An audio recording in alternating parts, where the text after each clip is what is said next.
आइए अब हम लोग समझते हैं क्लास 10th का जो अगला चैप्टर है हम लोग का 9 नंबर चैप्टर है ना। ठीक, आनुवंशिकता एवं जैव विकास, यही चैप्टर का नाम है। अंग्रेजी में इसको बोलते हैं heredity and evolution. Heredity and evolution, जो हम लोग के अंदर हेरिडिटी है, यानी कि जो हम लोग विभिन्नता दिखाते हैं एक दूसरे से। देखो, हर जीव एक समान नहीं है समान नहीं है, सबके अंतर्गत कुछ ना कुछ विभिन्नता है, या सबके अंतर्गत माता पिता का गुण आया हुआ है, तो इसको हम लोग समझते हैं ना।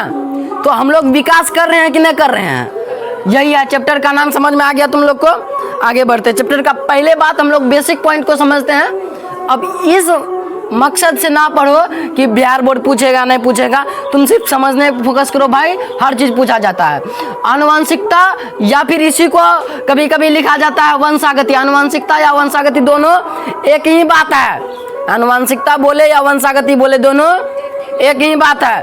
तुम लोग सिर्फ समझो, आनुवंशिकता बोले या वंशागति बोले या हेरिडिटी बोले, तीनों एक बात है। ठीक, अब होता क्या है आनुवंशिकता या वंशागति, तो देखो भाई, आनुवंशिक लक्षण को, अच्छा आनुवंशिक लक्षण किसे कहते हैं, ये अगला टॉपिक है, इसको हम सब बताएंगे। को एक पीढ़ी से दूसरे पीढ़ी में जाना ही वंशागति या आनुवंशिकता कहलाता है। जैसे कि तुम मान लो,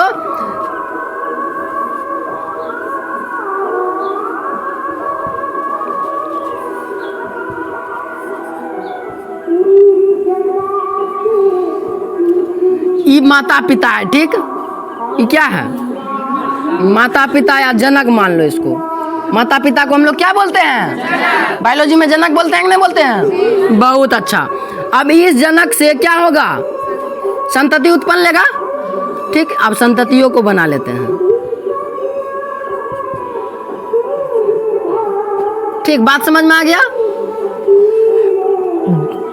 जनक से संतति का निर्माण हुआ ना। अब यहाँ पे समझने वाली, एगो ही पीढ़ी है कि ना है, एगो ही पीढ़ी है, दूगो पीढ़ी है ना। तो एक पीढ़ी से दूसरे पीढ़ी में जो गुण आ रहा है, जो माता पिता का गुण आ रहा है, इस गुण को हम लोग बोलते हैं आनुवंशिक लक्षण। क्या बोलते हैं, आनुवंशिक लक्षण। क्या बोलेंगे, बहुत अच्छा, कि जनक से जो गुण संतति में आएगा उस गुण को हम लोग बोलेंगे आनुवंशिक लक्षण, और इस क्रिया को हम लोग बोलेंगे, ये आने की क्रिया को हम लोग बोलेंगे आनुवंशिकता या वंशागति या हेरिडिटी। बोलो समझा कि नहीं समझा भाई।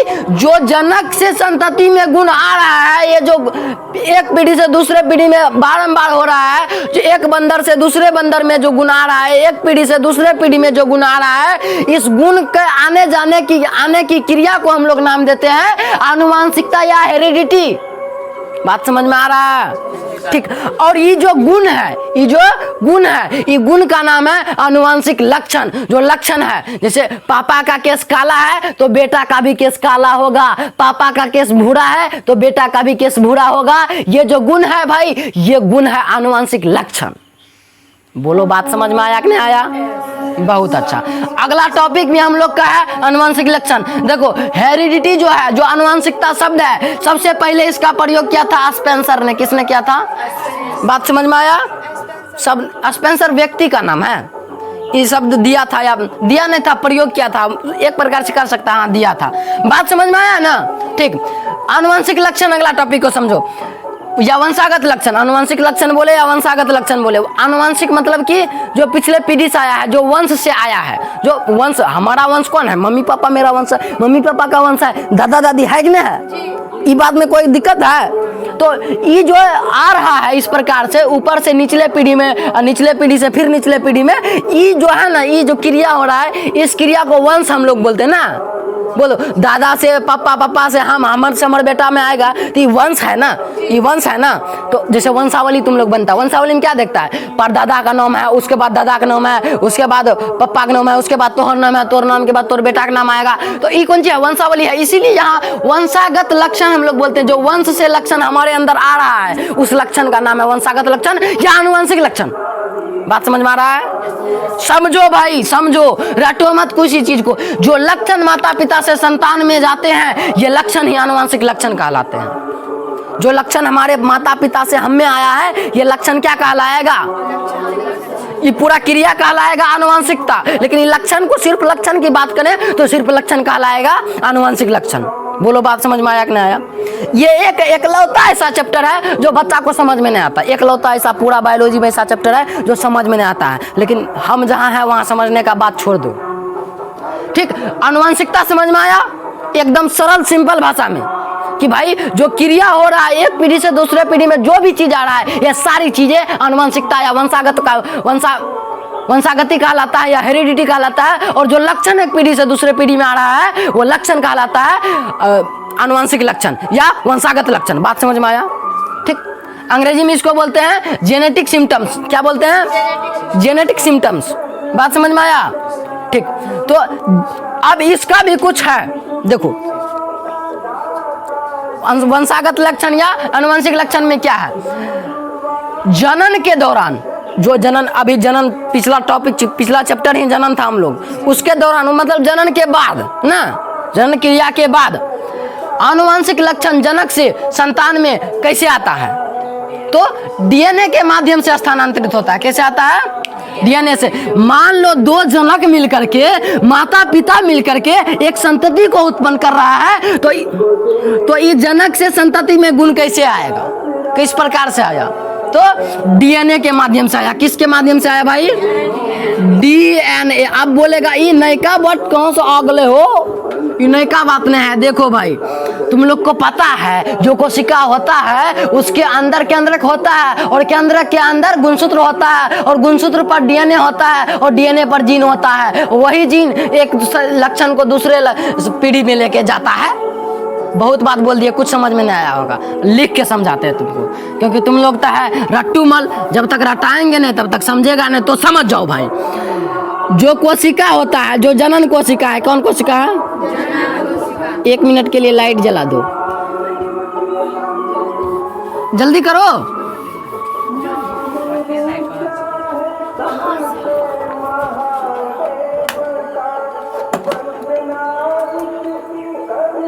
चलो भाई, बात को समझेगा तुम लोग। हम बताने जा रहे हैं जनन कोशिका के बारे में।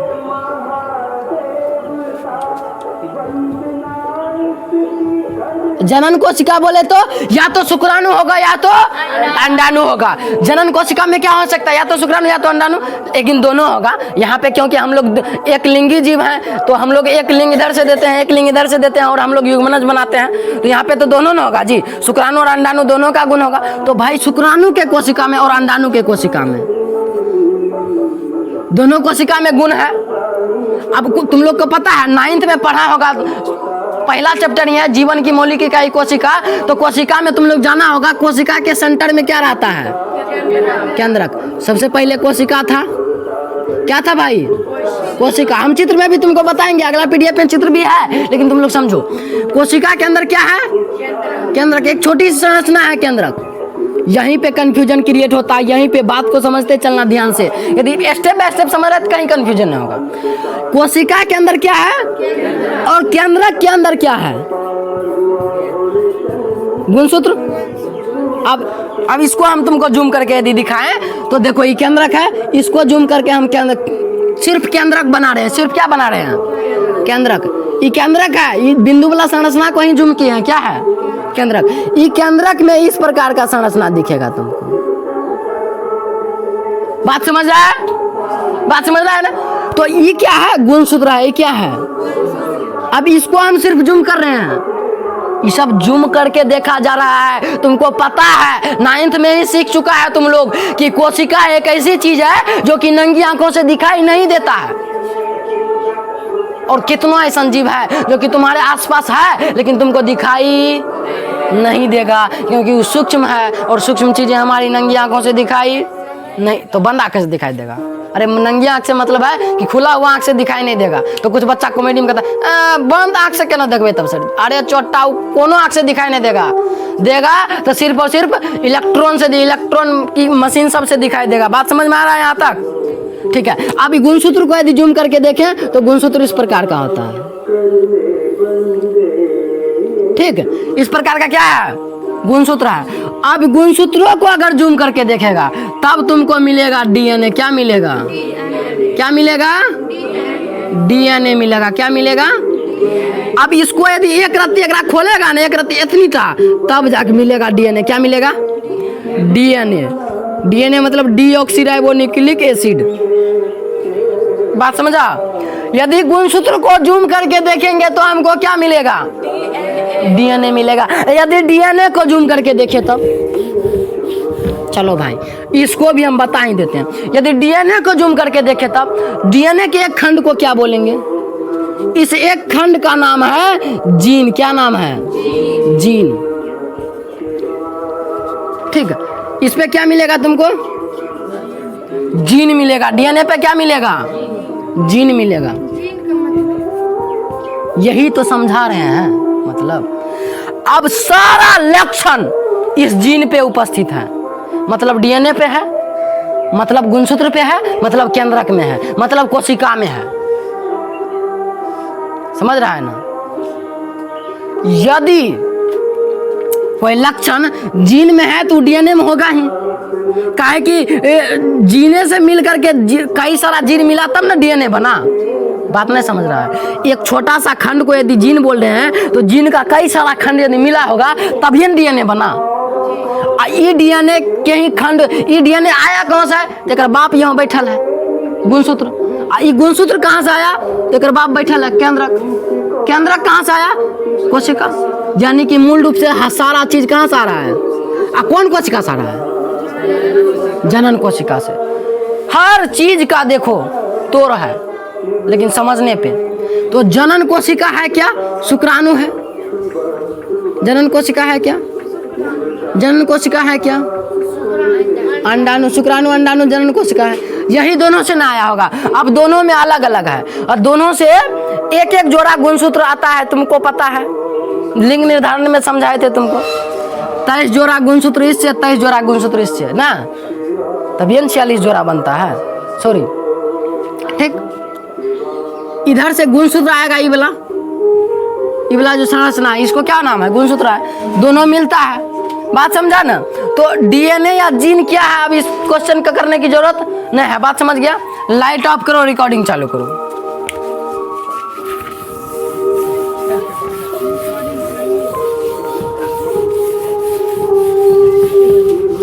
अब यहाँ पे तुम समझेगा कि जब जनन के दौरान आनुवंशिक लक्षण जनक से संतान में डीएनए के माध्यम से स्थानांतरित। आप समझा?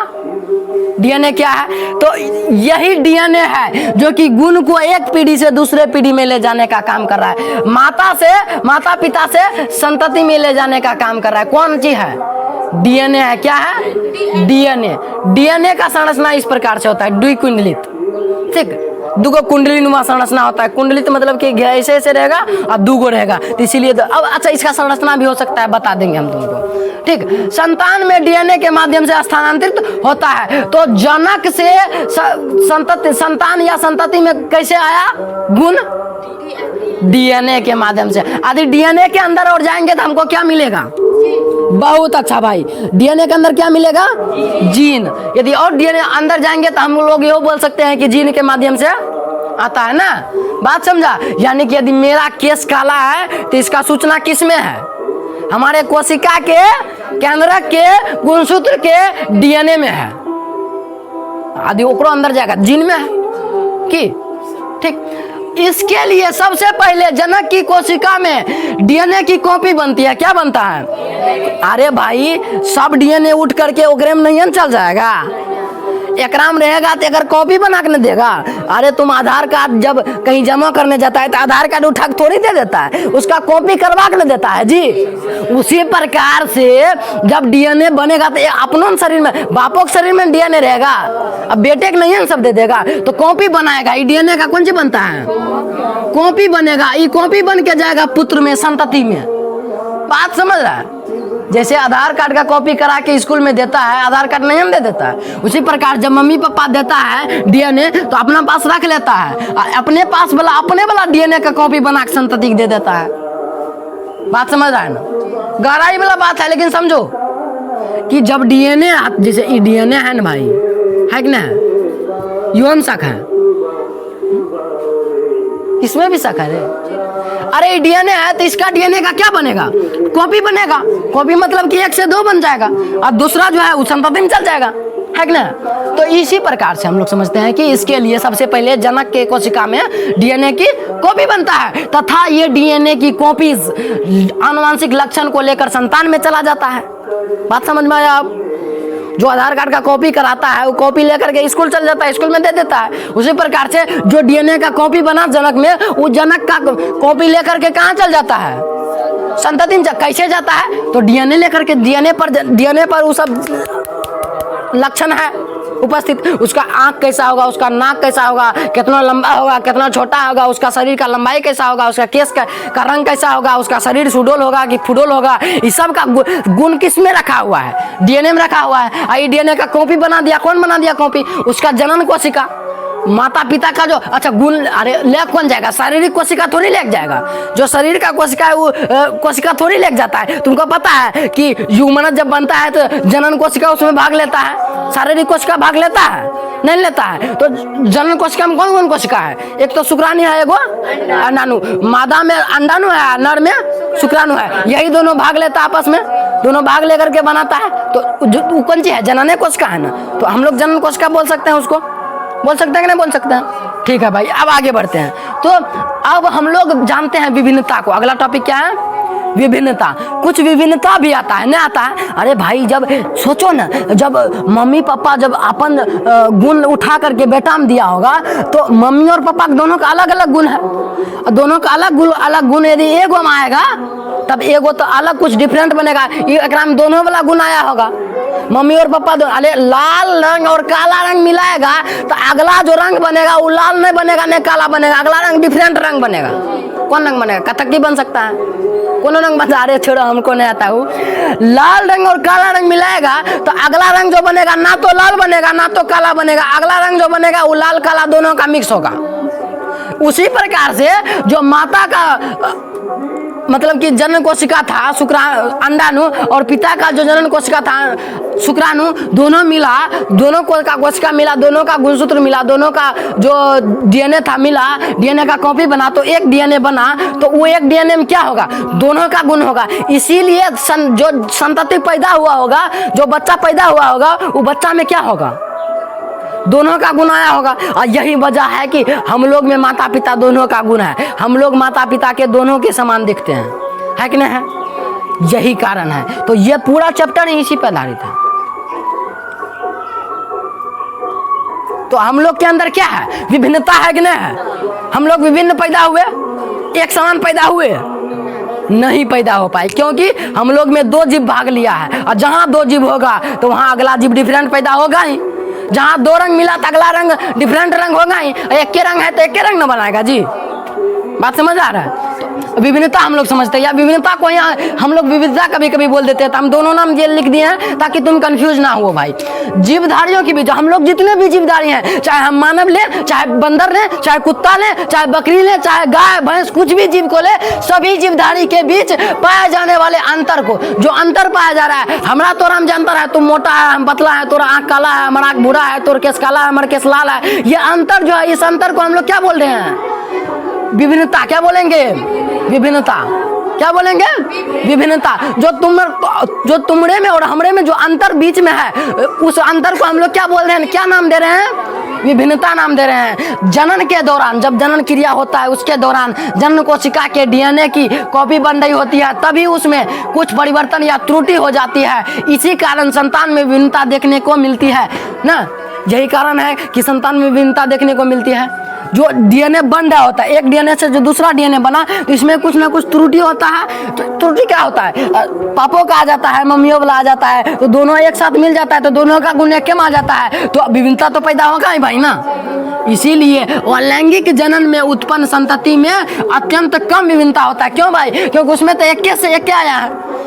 अलैंगिक जनन यहाँ है। हम लोग क्या करते हैं, लैंगिक जनन करते हैं हम लोग। लैंगिको जनन के बारे में हम लोग चर्चा करेंगे आगे, लेकिन अलैंगिक जनन के बारे में जान लो। अलैंगिक जनन जैसे जो संतान उत्पन्न होता है उसमें विभिन्नता नहीं होता है या कम होता है। विभिन्नता मतलब कि अंतर जनक और संतति में, विभिन्नता मतलब अंतर, जनक और तो अलैंगिक जनन से जो हाइड्रा जो दोसर हाइड्रा को उत्पन्न करा था, दोनों समान था ना भाई। जो अमीबा दोसर अमीबा जन्म दे रहा था, दोनों समान था, क्या अंतर था?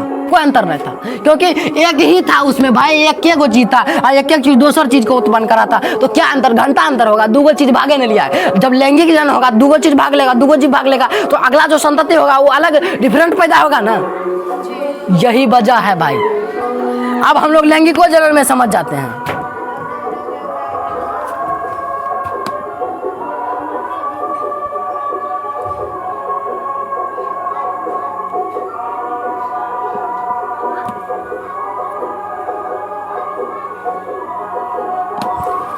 समझो, जीवों में विभिन्नता के प्रकार। अब जीवों में भी जितने भी जीव है, अब सृष्टि पे कई सारा जीव है कि ना, सभी में विभिन्नता के प्रकार को समझते हैं। दो ही प्रकार है इसके।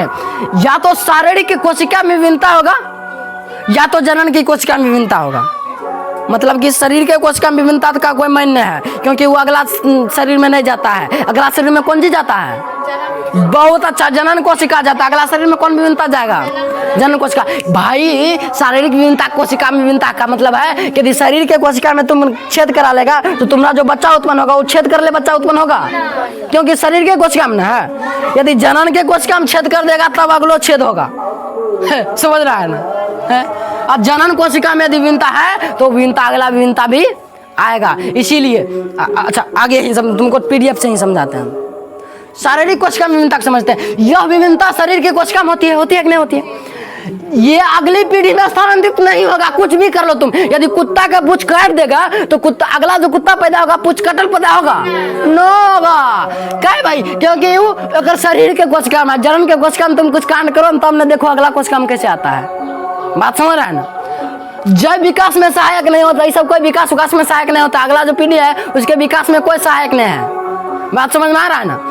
इसमें इन्हें उपार्जित लक्षण कहा जाता है, क्योंकि ये लक्षण अपना अर्जित किया। ये कोई आनुवंशिक लक्षण नहीं है। आनुवंशिक लक्षण मतलब कि एक पीढ़ी से दूसर पीढ़ी में लग जाएगा। ये कौन सी घंटा लग जाएगा? कहे कि भैया ये उपार्जित लक्षण है, ये अपने लक्षण अर्जित किया है। भाई जन्म लेने के बाद में तुम छेद कराया है, तुम मेहंदी रचाया है, तुम गोधना गोधवाया है, ये सब कौन सी है भाई? उपार्जित लक्षण है। तुम अर्जित किया है अपने आप से। तो जनन कोशिका में नहीं जाएगा, ये तो वो शारीरिक कोशिका में रहेगा। और शारीरिक कोशिका जनन कोशिका में भाग नहीं लेता है, तो अगला पीढ़ी में जाएगा नहीं जाएगा। यही वजह है। तुम कान में यदि छेद करा लेगा तो वो छेद तो बच्चा में नहीं होगा, क्योंकि शारीरिक कोशिका में है। बात समझ में आ रहा है? सिंपल सी भाषा में हम तुमको बता दी भाई। उदाहरण के तौर पे तुम देख सकता है, कान में छेद करना, कुत्ते के पूंछ को काटना। यदि कुत्ता के पूंछ को तुम काट देगा तो अगला कुत्ता जो उत्पन्न होगा वो उसमें पूरा पूंछ नहीं होगा, ओकरा पूंछ कटल नहीं होगा। तुम गोधना गोधा लो तो तोर बच्चा उत्पन्न होगा, तो गोधना गोधा उत्पन्न नहीं होगा, क्योंकि तुम उपार्जित लक्षण है। तुम्हारे शरीर की कोशिका में गुण है, और शरीर का कोशिका अगला पीढ़ी में नहीं जाता है। अगला पीढ़ी में जाता है जनन की कोशिका। समझो, कब समझेगा? जनन की कोशिका के समझते हैं। यह जनन की कोशिका में होती है ना। जनन कोशिका मतलब शुक्राणु या अंडाणु। यह अगली पीढ़ी में स्थानांतरित होता है। यदि जनन की कोशिका में सूचना चल गया है कि केस काला है तो केस काला होगा। अगला पीढ़ी का बच्चा उत्पन्न में केस काला ही होगा, भूरा नहीं होगा। नीला नहीं होगा, काला ही होगा। जो तुम्हारे जनन की कोशिका में गुण गया है वही गुण अगला कोशिका में भी जाएगा, अगला पीढ़ी में भी जाएगा। और अगला कोशिका में गया तो अगला पीढ़ी में जाएगा ही निश्चित तौर पे। तुम्हारा नाक यदि लंबा है तो वो कोशिका में गुण है, वो कोशिका केंद्रक में गुण है, केंद्रक के गुणसूत्र में गुण है, गुणसूत्र के डीएनए में गुण है, और डीएनए लेकर के जाएगा। बात समझ रहा है ना? अच्छा, तो ये सब बात है सर जी। तो ये गुण हो गया आनुवंशिक लक्षण। हाँ, ये आनुवंशिक लक्षण हो गया ना। इसको क्या बोलेंगे? आनुवंशिक लक्षण। तो इसीलिए बोल सकते हैं इसको, इन्हें आनुवंशिक लक्षण भी कहा जाता है। और ये जैव विकास में सहायक है कि ना? कि विकास में सहायक होता है। जैसे कि मानव के बाल का रंग, मानव के शरीर की लंबाई, प्रत्येक चीज को तुम ले सकता है, जो कि जनन की कोशिका से अगला कोशिका में जाता है, जो अगले एक पीढ़ी से दूसरे पीढ़ी में जा रहा है। बात समझ में आ रहा? ठीक, आगे बढ़ते हैं। सिंपल सी बात थी भाई। और हम लोग यही बात है नीचे भी डायग्राम में। अगले पीडीएफ में चलते हैं। अभी हम तुम लोग को समझाए थे थोड़ी देर पहले कि जीन क्या होता है। अब यहाँ पे भी समझा गया है भाई। जो कोशिका है, कोशिका के अंदर गुणसूत्र है, गुणसूत्र के अंदर डीएनए है, डीएनए के अंदर जीन है। अब जीन का परिभाषा क्या है? डीएनए का एक विशिष्ट खंड, एगो छोटका खंड था, एगो छोटका खंड। ये छोटका खंड का क्या नाम है? जीन। जो क्या करता है? जो लक्षण को प्रदर्शित करता है। सारा लक्षण किस पे है? जीन पे। जो भी लक्षण है तुम्हारे अंदर भाई, जो भी गुण है, सारा गुण सारा लक्षण किस पे उपस्थित है? जीन में है। तो इसीलिए कहता है कि तुम मेरे पास पढ़ो और तुम्हारे डीएनए में घुसा देंगे। समझने वाला बात समझा? तो समझा इस बात को कि जो कोशिका है, कोशिका के अंदर गुणसूत्र है, गुणसूत्र के अंदर डीएनए है, डीएनए के अंदर जीन है, और यही जीन में, यही डीएनए में जो लक्षण है, सारा लक्षण उपस्थित है। तो ये डायग्राम बहुत अच्छा डायग्राम है, इसको जरूर याद रखना। सारा कॉन्सेप्ट जो अभी तक हम जो बात कर रहे हैं भाई, बिहार बोर्ड पूछे ना पूछे, लेकिन एक बात तो तय है कि यदि ये सब बात नहीं समझा होगा अभी तक की बात, अब जो बात बताएंगे ये सब पूछा गया है, अगला बात जो आएगा, और यहीं से कॉन्सेप्ट। लेकिन ये सब, वो सब जो आगे बात हम बताएंगे, वो सब आगे का बात इस सब बात से लिंक है। बात समझ रहा है ना? तो ये सारी बात यदि समझ रहा है तो अगला बात भी तुम जरूर समझेगा।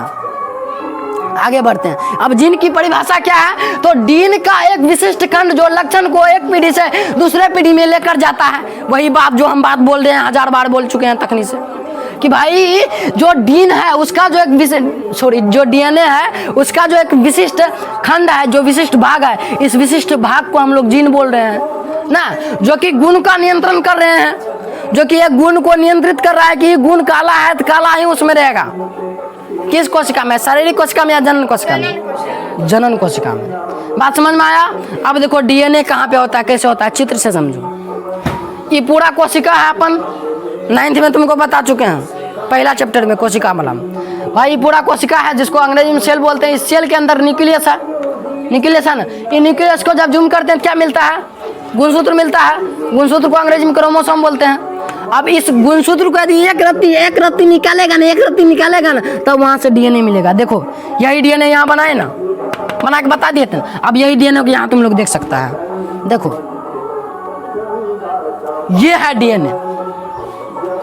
जब उस डीएनए को एक छोटी सी भाग को हम देखें तो इतना हमको दिखा, और इतने को जब एक भाग को देखेंगे तब हमको इतना दिखेगा, तब हमको इतना दिखेगा।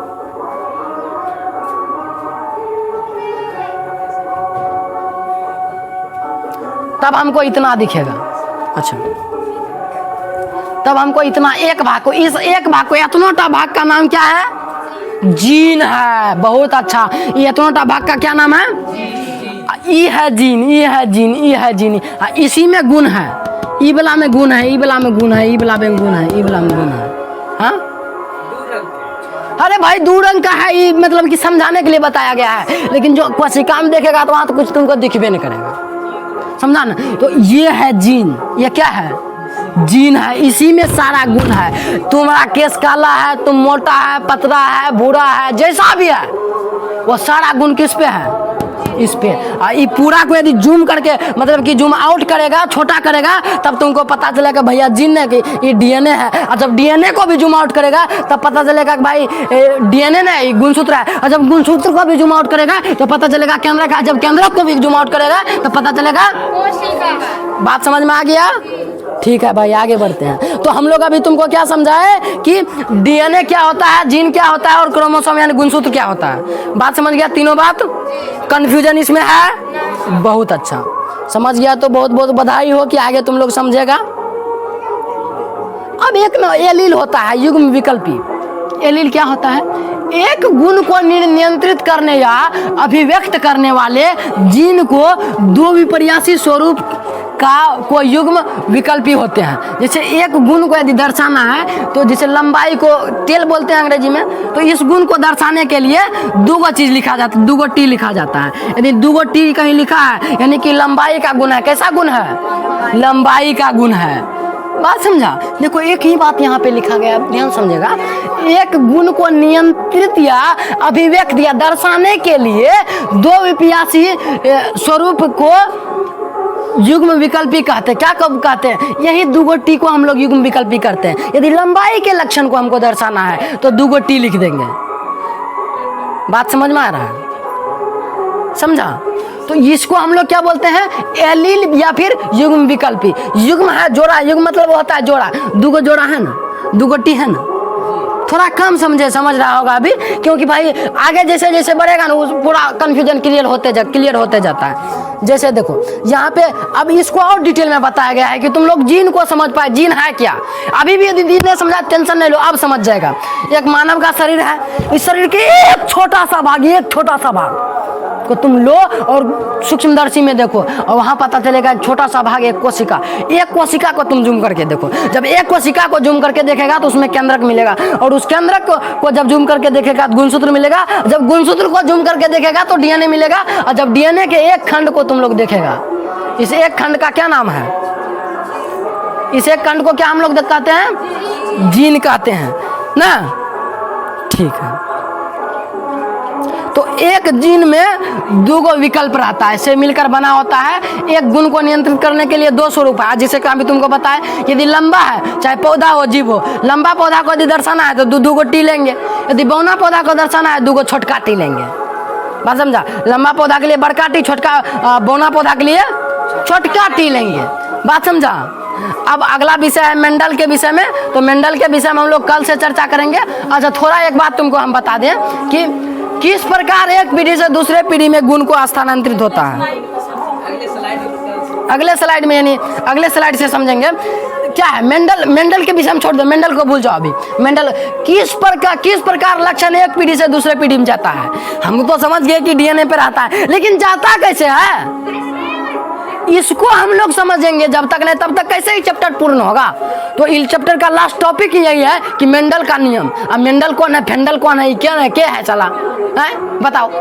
तो इसको हम लोग समझेंगे अगला स्लाइड से कि आनुवंशिक लक्षण का स्थानांतरण किस प्रकार होता है, कैसे होता है। ठीक, तो आनुवंशिकी का जनक कहा जाता है ग्रेगर जॉन मेंडल को। ग्रेगर जॉन मेंडल एक आदमी है जो कि आनुवंशिकी पे चर्चा किया था। आज जो हम लोग पढ़ रहे हैं, आज जो हमारा सौभाग्य प्राप्त हो रहा है, ये सब सौभाग्य है ये भाई ग्रेगर जॉन मेंडल साहब जो था, इस सारी चीज को बताया, खोज किया, अपना पूरा जीवन के 8-9 साल पूरा लगा दिया, झोंक दिया इस पे चर्चा करने के लिए, इस पे खोज करने के लिए। तब जाकर के आज हम लोग पढ़ पाते हैं। तो जो एक पीढ़ी है वो एक पीढ़ी से दूसरे पीढ़ी में जो लक्षण आ रहा है कैसे आता है तो डीएनए से, लेकिन आता कैसे है? कभी दिमाग में क्वेश्चन उठेगा ना, उठना चाहिए क्वेश्चन कि कैसे आएगा। लंबा है तो लंबा वाला गुण कैसे? केकरो माँ बाप लंबा है लेकिन बेटा बौना पैदा हो गया है, भुटका पैदा हो गया है, कैसे भाई? माँ बाप दोनों लंबा है लेकिन बेटा बौना पैदा हो गया, और माँ बाप दोनों बौना है बेटा लंबा पैदा हो गया, माँ बाप दोनों गोरा है बेटा काला पैदा हो गया। ऐसा क्यों होता है? जब माँ बाप का गुण आना था तो बेटा में भी वहाँ गोरा गुण आता, काला गुण आता। माँ बाप दोनों काला है, बेटा गोरा कैसे होगा? शारीरिक गुण आता ही नहीं। शारीरिक गुण रहता किसमें? जन्म कोशिका में, और जन्म कोशिका जाता है अगला पीढ़ी में, कैसे आया? ये सारा क्वेश्चन है जो तुम्हारे दिमाग में घूमना चाहिए। तो वीडियो को पॉज करो और सोचो भाई कि एक पीढ़ी से दूसरे पीढ़ी में जो गुण आ रहा है कैसे आता है। यदि माता पिता काला है तो बेटा गोरा क्यों पैदा हुआ? तुम देखना समाज में 1000 लोग का 1000 घर का उदाहरण लेना, एक घर जरूर मिलेगा जिसमें कि दोनों का माँ बाप बहुत अच्छा होगा, बेटा बहुत खराब होगा। खराब मतलब कि उसके मतलब कि व्यवहार की बात नहीं कर रहे हैं, खराब मतलब उसके शारीरिक संरचना की बात कर रहे हैं। यहाँ व्यवहार हम भगवत गीता नहीं पढ़ा रहे हैं, हम पढ़ा रहे हैं तुमको बायोलॉजी, तो हम तुमको व्यवहार ने उसका खून बताएंगे। बात समझा? तो ये लक्षण, इस पे विचार करो एक बार कि लक्षण आया कैसे आया। यदि इतना भी नहीं सोच रहा है तो हट डहलम डिंग कर की रहा है तुम। बात समझा? ठीक है, आज के लिए यहीं तक, मतलब कि अभी तक के लिए यहीं तक रहने देते हैं। अब अगले स्लाइड से हम लोग समझेंगे कि जो मेंडल साहब आया, पूरा आनुवंशिकी के मतलब कि अति को चेंज करके रख दिया और बताया कि ऐसे ऐसे होता है। क्यों? माँ बाप दोनों छोटा है तो बेटा लंबा हो जाता है। इस पर हम लोग अगले स्लाइड से चर्चा करेंगे। तब तक के लिए यहीं तक रहने देते हैं।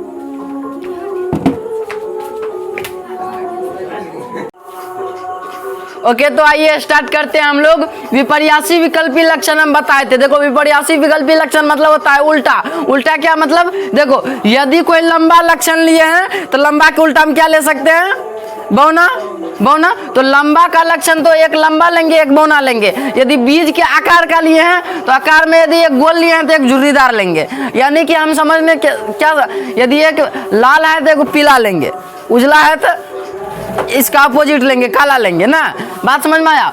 विपरीत विपर्यासी लक्षण का यही मतलब हुआ कि उल्टा होना चाहिए। यदि एक लंबा है तो एक बौना होना चाहिए। बात समझा? अब इस सब का सिद्धांत देता है मेंडल साहब। कौन देता है? मेंडल। मेंडल का पूरा नाम क्या है? Gregor John Mendel. क्या है? ग्रेगर जॉन मेंडल ने दिया था। ठीक, अच्छा। मेंडल ऑस्ट्रिया के ब्रून नामक स्थान में ईसाई के मठ के पादरी थे। ठीक, मेंडल कौन था? तो ऑस्ट्रिया में इसका जन्म हुआ था, ऑस्ट्रेलिया देश में ब्रून नामक स्थान में जन्म हुआ था। ठीक, ईसाई मठ के पादरी था। ठीक, उन्होंने अपने प्रयोग मटर के पौधे पर किया। कौन पौधा पर ये सब प्रयोग किया जाएगा? मटर के पौधे पर प्रयोग किया जाएगा। और बताया कि किस प्रकार एक पीढ़ी से, कल क्वेश्चन, अच्छा पिछले स्लाइड पे हम लोग तुमको क्या क्वेश्चन पे छोड़े थे कि एक पीढ़ी से दूसरे पीढ़ी में लक्षण कैसे स्थानांतरित होता है। तो यही बताता है कि एक पीढ़ी से दूसरे पीढ़ी में आनुवंशिक लक्षण का स्थानांतरण होता है। ठीक ना, ये बात को कैसे होता है इसको बताता है मेंडल साहब। अब मेंडल कितने मटर के पौधे का ही चयन क्यों किया? यो एगो बढ़िया क्वेश्चन है ना। देखो, एक प्रश्न है कि मेंडल ने मटर के पौधे का चयन ही क्यों किया, दूसरा पौधा क्यों नहीं लिया? क्योंकि भाई इसमें स्वपरागन हो सकता है, परपरागन हो सकता है, कई सारा कारण है। ये कम समय, यदि मानव पे करता है यही प्रयोग तब तो साला हजारों लाखों साल लग जाता पता करने में। तब तक में मेंडल रहता, तब तक में पेंडल रहता मेंडल मर जाता तब तक में। इसीलिए सब चीज सोच समझ के मटर का पौधा का लिया ताकि उस पर प्रयोग कर सके। ठीक भाई, आगे बढ़ते हैं। मेंडल ने मटर के पौधे का ही चयन क्यों किया? मटर के पौधे को ही प्रयोग करने के लिए क्यों चुना? ये बहुत अच्छा क्वेश्चन है। इसको समझो, इसका उत्तर कई सारा कभी कभी पूछ देता है। तो इसका जीवन काल, पहला कारण है कि इसका जीवन काल छोटा होता है, बहुत कम दिन का होता है। कितना दिन का होता है? तो 120 से 130 दिन का होता है मटर का पौधा ना, मतलब कि 2 से 3 महीना, सॉरी ढेरी दिन हो गया, 2-3 महीना हुआ, 3 से 4 महीना परिपक्व हो जाता है। मतलब 120 से 130 दिन में इसका जीवन काल होता है ना। आगे बढ़ते हैं। दूसरा कारण, मटर को सरलता से उगा। सरल मतलब कोनो मिट्टी में उगाया जा सकता है, कहीं उग सकता है ना, कहीं जहाँ जाएगा वहाँ उगा के प्रयोग कर सकता है। तीसरा कारण, स्वपरागन होता है, इसमें स्वपरागन होता है। ठीक ना, अब स्वपरागन होगा जल्दी मतलब क्या होगा नहीं, हम समझाए थे स्वपरागन और परपरागन। परपरागन में 2 पौधा से कराना पड़ता था, स्वपरागन में अकेले एक पौधा से हो जाता था। बात समझा?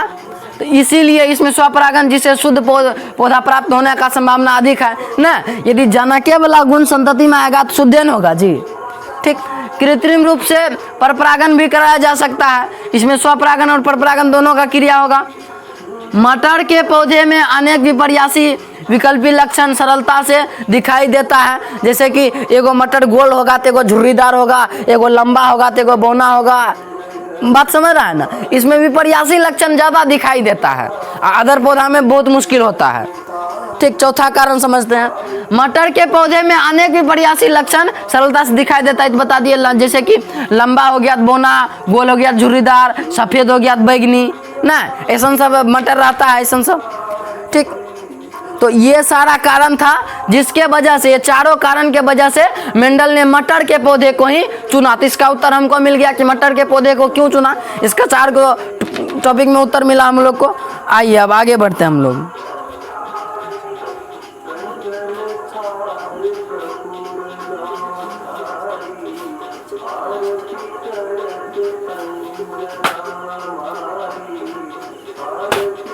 देखो, कहता है लक्षणों की वंशागति के मेंडल का प्रयोग। अच्छा, क्या है?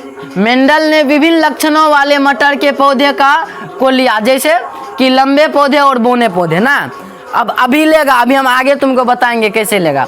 मेंडल ने अपने प्रयोग में लगभग 29,000 मटर के पौधे का पर अध्ययन किया और कितने दिन तक? 8 साल तक। कितने साल तक? 8 साल तक लगातार किया। और कितने पौधा लिया था? 29,000 पौधा। ये सब नहीं पूछा जाएगा तुमसे, लेकिन एगो गहराई जानकारी के लिए हम लिख दिए हैं। ग्रेगर जॉन मेंडल द्वारा मटर के पौधे पर प्रयोग किया गया। मेंडल ने मटर के पौधे पर अपने संकरण, संकरण मतलब होता है निषेचन, संकरण मतलब निषेचन, संकरण मतलब एक दूसरे से कराना, ठीक, क्या प्रयोग किए, उन्होंने मटर के 7 लक्षण, क्या लक्षण लिया था, 7 गो लक्षण लेते हैं, क्या लक्षण, 7 गो। जैसे एगो लक्षण लेगा लंबाई का, दूसरा लक्षण लेगा मोटाई का, तीसरा लक्षण लेगा अलग अलग लक्षण 7 गो लिया। कौन कौन लिया आगे लिखे हैं, हम तुमको बताएंगे। तो मेंडल ने मटर के पौधे पर अपने संकरण के प्रयोग किए। उन्होंने मटर के 7 लक्षण की वंशागति का अध्ययन किया। वह समय काल सन इतना से इतना तक था। इसके अंतर्गत उन्होंने कठिन परिश्रम किया। उन्होंने अपने सिद्धांत में नेचुरल हिस्ट्री ऑफ सोसाइटी में, अच्छा ये सब प्रयोग करके रखा कहाँ, तो यहाँ पे जाके उसको रखा, इस सब कागज में लिख करके इस सब बात को जो 7 लक्षण पे किया था मटर के पौधे पर, नेचुरल हिस्ट्री ऑफ सोसाइटी में इस सब चीज़ को रख दिया। जब ये किया था तब दुनिया इसको नहीं माना, लेकिन बाद में दूसर लोग यही से हम प्रयोग किया, तब पता चला कि बात तो पहले ये कर चुका है कोई मेंडल नाम का आदमी, तो हमर की नाम होगा, तब जा करके एक नाम दिया गया मेंडल साहब का। बात समझ में आया, ठीक। अब ऐसा कौन सा 7 गो लक्षण है, अच्छा मटर का वैज्ञानिक नाम क्या है, तो पाइसम सटाइवम, याद रखेगा मटर का वैज्ञानिक नाम पाइसम सटाइवम है, ठीक। क्योंकि मटर के बारे में जान रहे हैं तो इसके बारे में भी जानना बहुत जरूरी हो जाता है। आइए समझते हैं। 7 गो लक्षण लिया था, पता है तुमको मेंडल ने, कौन 7 गो लक्षण था। एगो था बीज का आकार, एगो था बीज का रंग, एगो था फली का रंग, फली मतलब समझ रहे हैं जो अति होता है, एगो था फली का आकार, आकार और रंग दोनों अलग है। तने की लंबाई, तना जो उसमें होता है, पुष्प का रंग, पुष्प की स्थिति, मतलब पुष्प कहाँ पे होगा, एक तो एगो तो पुष्प होता है कक्ष पर, एगो होता है शीर्ष पर, मतलब कक्ष मतलब जहाँ से डाल निकलता ही जाता है, एगो सिर पर रहता है, तो दोनों की स्थिति। बीज का आकार कैसा हो सकता है, गोल हो सकता है, झुर्रीदार हो सकता है, रंग पीला हो सकता है, हरा हो सकता है, फली का रंग हरा और पीला हो सकता है, उसका जो फली का आकार है फूला हुआ हो सकता है या तो सिकड़ा हुआ हो सकता है। तने की लंबाई क्या कैसा हो सकता है, लंबा हो सकता है या तो बौना हो सकता है। और यहीं पर हम लोग प्रयोग करेंगे अभी सबसे पहले लंबे और बौना पे। पुष्प का रंग बैंगनी या सफ़ेद हो सकता है, पुष्प की स्थिति कक्षास्थ हो सकता है या फिर शीर्षस्थ हो सकता है, ठीक, बात समझा। अब निष्कर्ष कैसे निकलेगा ये तो यहाँ लिखा गया है, लेकिन हम लोग खुद ही निष्कर्ष निकालेंगे अभी मेंडल का प्रयोग कर करके। अच्छा एक और बात यहाँ पे कन्फ्यूजन क्रिएट होता है, इसलिए हम लिख दिए हैं समयुग्मजी और विषमयुग्मजी क्या होता है। समयुग्मजी देखो किसको होता है, जब किसी विशिष्ट जीन के दोनों, जीन मतलब जीन को हम लोग दर्शाते हैं टीटी से, कल वो बताए थे। जब किसी विशिष्ट जीन के दोनों, जिसको युग्मक विकल्प या एलील बोलते हैं हम, समान होते हैं, तब यदि समान है जीन, यदि समान है तो उसको क्या बोलेंगे, समयुग्मजी। क्या बोलेंगे, सम मतलब समान, देखो न बातें में क्लियर है, सम मतलब समान, ठीक। यदि समान है यानी कि टीटी है, टीटी मतलब टेल, टेल में ना लंबा, लंबा का गुण को यदि दर्शा रहे हैं, ठीक। जैसे गोल का दर्शाएंगे तो कौन जी, आर आर, बड़ी की आर आर, बात समझा। जब किसी विशिष्ट जीन के दोनों युग्मक विकल्प या एलील भिन्न होते हैं, अलग अलग होता है, जैसे एगो बड़की टी एगो छोटकी टी है तो अलग अलग है, तो अलग अलग को हम लोग दर्शाएंगे तो उसको हम लोग बोलते हैं विषम युग्मजी, हेटेरोजाइगस, ठीक। बात समझ में आया यहाँ तक। आइए आगे बढ़ते हैं हम लोग।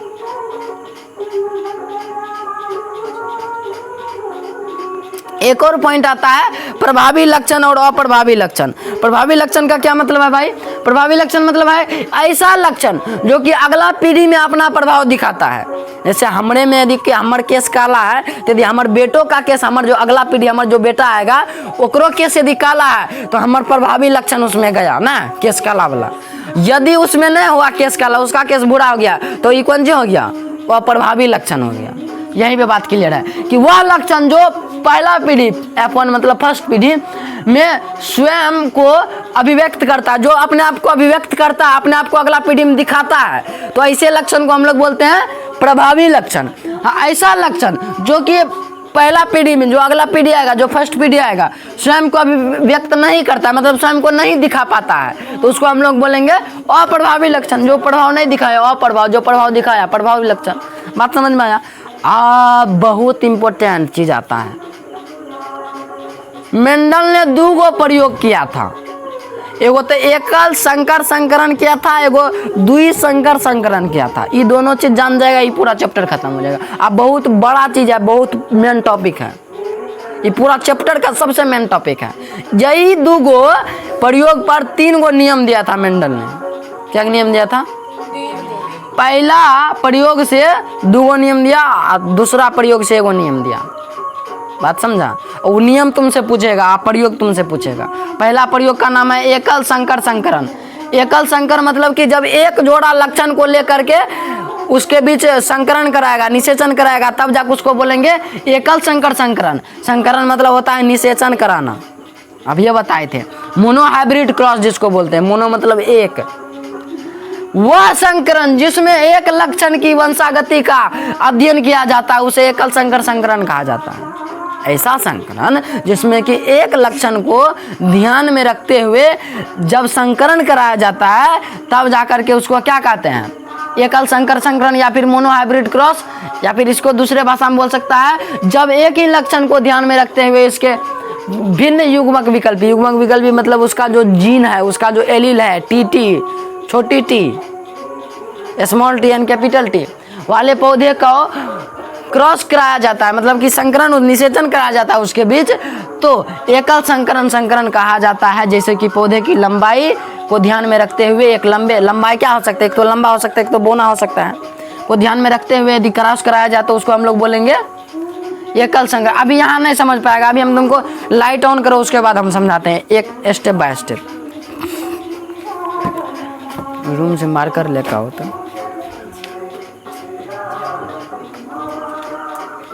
मार्कर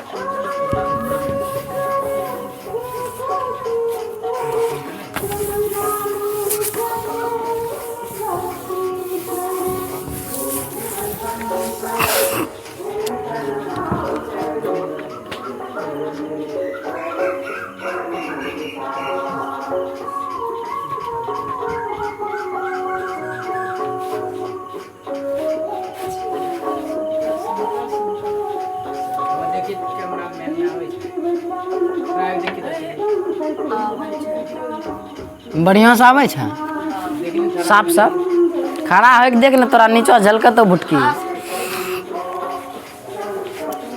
ध्यान पूर्वक समझेगा कि भाई जो एकल संकर संकरण जो कराया है मेंडल साहब ने, कैसे कराया है? तो एक लक्षण को ध्यान में रखते हुए हम लोग को कराना है।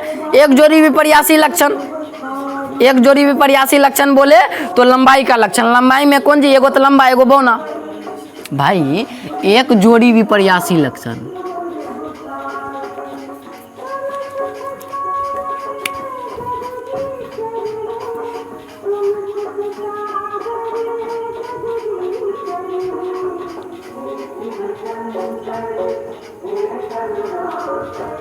अब विपर्यासी लक्षण क्या है हम तुमको बता दिए हैं। मतलब एक गुण को उसको रखा जाएगा। क्या गो गुण को? एक गुण को ध्यान में रखना है इस बात को। एक गुण को रखा जाएगा, मतलब कि सिर्फ लंबाई लिया है तो लंबाई, जैसे हम यहाँ पे लंबाई ले, कुछ भी आकार भी ले सकता है, कुछ भी ले सकता है। हाँ लंबाई लेते हैं ताकि तुम लोग समझो ध्यान से। लंबाई, लंबाई का गुण हम लोग ले रहे हैं, ठीक। लंबाई को अंग्रेजी में क्या बोलते हैं? टेल ना, टेल। टेल को कैसे प्रदर्शित करेंगे? टी से। किससे? यदि बौना होगा तो बौना को, बौना के अंग्रेजी नहीं बोलेंगे, बौना को होगा तो उसको छोटकी टी से। किससे? छोटकी टी से। अब देखो यहाँ पे प्रदर्शित करने में घबराएगा नहीं तुम लोग। भाई यदि लंबा है तब जाके इसको बड़की टी से रख दिया, यदि बौना है तब जाके इसको क्या दर्शाएंगे हम लोग? छोटकी टी से। बौना को छोटकी टी से और लंबा को बड़की टी से। बात समझ में आया? अब देखना ही है कि जो अगला संतान पैदा होगा, अगला पीढ़ी जो पैदा होगा वो कैसा पैदा होता है। हम संकरण करा सकते हैं, कराएं संकरण। किस किस के बीच संकरण कराना है? लंबा और बौना। आइए संकरण कराते हैं, देखते हैं क्या होता है। आई सब करा कौन रहा है? मेंडल करा रहा है। सोचो कि हम मेंडल हैं। मेंडल साहब प्रयोग करो। चलो पहले तो हम पौधा बना देते हैं, लेकिन पौधा हरदम नहीं बना पाएंगे। लंबा पौधा बनाना है जी, इतना जगह नहीं बचेगा। एगो लंबा पौधा ले लेते हैं, एगो बौना पौधा ले लेते हैं। ठीक, लंबा पौधा का क्या नाम रखे हैं हम लोग? बड़ी टी। बौना पौधा का क्या नाम रखे हैं? छोटी टी। यहाँ तक बात क्लियर है? ठीक है। अब इन दोनों के बीच क्या कराना है? संकरण कराना है, निषेचन कराना है, जिसको संकरण को ही हम लोग बोलते हैं निषेचन। निषेचन, ठीक है, कोई बात नहीं आता है। देखो ये तब आता नहीं होगा। ठीक, अच्छा ठीक है। ये दोनों के बीच हमको क्या कराना है? निषेध। अब पता करना है कि अगला जो पीढ़ी आएगा, जो पहला पीढ़ी प्राप्त होगा हम लोग को, कैसा प्राप्त होगा। तो ये कौन पीढ़ी है? ये जनक वाला पीढ़ी है, पैतृक पीढ़ी इसको बोलते हैं हम लोग। पैतृक पीढ़ी मतलब पिता वाला पीढ़ी है, जनक वाला पीढ़ी। अब ये दोनों के बीच यदि संकरण कराते हैं, निषेचन कराते हैं, तब हमको क्या पैदा होगा, क्या प्राप्त होगा? तो करा के देखते हैं। ये दोनों के बीच कराएंगे तो एगो तो मिलेगा बड़की टी और एगो मिलेगा छोटकी टी। फिर एकरा से एकराम कराएंगे, मतलब ये दोनों से। तो एगो तो मिलेगा, फिर अपन को बड़की टी, फिर एगो मिलेगा छोटकी टी। फिर एकरा से एकराम कराते हैं तो एगो मिलेगा बड़की टी, एगो छोटकी टी ना। अब फिर एकरा से एकराम कराते हैं तो एगो मिलेगा बड़की टी। ये कौन चीज हो गया? मतलब कि भाई एगो बड़की टी है सब में, एगो छोटकी टी। अच्छा एक बात बताना भूल गए कि ये जो लिया है नी बड़की टी, दूगो बड़की टी, एगो दूगो छोटकी टी, ये शुद्ध वाला है, शुद्ध लंबा है और शुद्ध बौना है। यहाँ पे लिख देते हैं शुद्ध लंबा पौधा। इसका मतलब है कि शुद्ध बौना पौधा। तब अशुद्ध केकरा बोलेंगे? यदि बड़की छोटकी मिल गया है तब जाकर अशुद्ध बोलेंगे। बात को समझा? हम क्या समझाना चाह रहे हैं कि पहले मेंडल साहब कहीं से ढूंढ के लाए एक नंबर शुद्ध बौना पौधा और एक नंबर शुद्ध लंबा पौधा, और दोनों के बीच संकरण कराया, निषेचन कराया। उसको प्राप्त क्या हुआ? 4 गो पौधा प्राप्त हुआ। क्या को प्राप्त हुआ? 4 गो। अब देखना ही है कि पौधा में प्रभावी लक्षण कौन आता है, लंबा वाला आता है कि प्रभावी लक्षण बौना वाला आता है। देखना यही ना हम लोग को। देखते हैं। तो पहला पीढ़ी हम लोग को प्राप्त हो चुका है, इसका क्या नाम रख देते हैं? फर्स्ट पीढ़ी। क्या नाम रखेंगे इसका? फर्स्ट पीढ़ी इसका नाम रखेंगे। ये फर्स्ट पीढ़ी हमको प्राप्त हुआ, 4 गो वाला जो 4 गो पौधा मिला है। अब इसका नाम क्या है? तो देखो तब जाके मेंडल को पता चला कि जहाँ जहाँ बड़का टी लग जाएगा वहाँ वहाँ लंबा पौधा आ जाएगा। जहाँ जहाँ बड़का टी आ जाएगा वहाँ वहाँ लंबा आ जाएगा। यानी कि चारों पौधा कैसा बन गया? चारों पौधा उसको कैसा प्राप्त हुआ? लंबा प्राप्त हुआ। लंबा पौधा कैसा पौधा मेंडल को प्राप्त हुआ है अभी?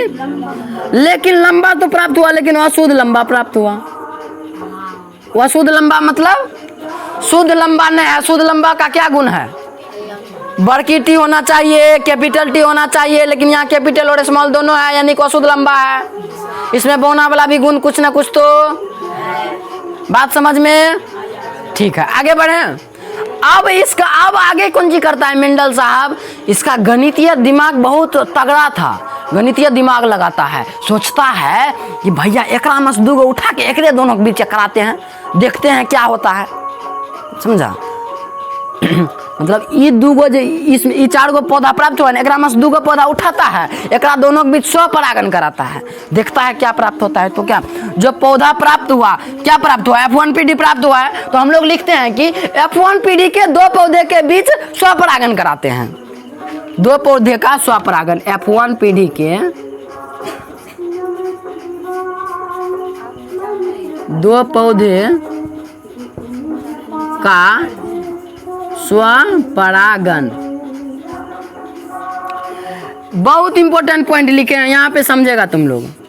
क्या कराने वाले हैं अब हम लोग, F1 पीढ़ी, जो F1 पीढ़ी 4 पौधा प्राप्त हुआ, ये पौधे 4 पौधे में से 2 गो पौधे उठा करके उसके बीच उसके साथ हम लोग क्या कराएंगे, स्वपरागण कराएंगे। क्या कराएंगे, स्वपरागण बोले तो एक पौधा से अपने आप हो जाएगा, एक पौधा अपने आप पौधा प्राप्त करेगा, ठीक। अब ये दोनों पौधा को उठाते हैं और यहाँ पे देखते हैं क्या होता है। अब इसको हम लोग ऊपर ले आते हैं, इस क्रिया को यहाँ पे, समझ रहे हैं यहाँ तक, ठीक। अब यहाँ से F1 पीढ़ी से हम लोग उठाते हैं 2 गो पौधा, क्या पौधा को, यहाँ पे क्या क्या गुण है, एगो है बड़की टी, एगो है छोटकी टी, और यहाँ पे एगो और 2 गो पौधा उठाना है, 2 गो पौधा उठा लिए। ये क्या है, अशुद्ध लंबा है, अशुद्ध लंबा है जी, दोनों अशुद्ध लंबा है, इसको लिखिए देते हैं।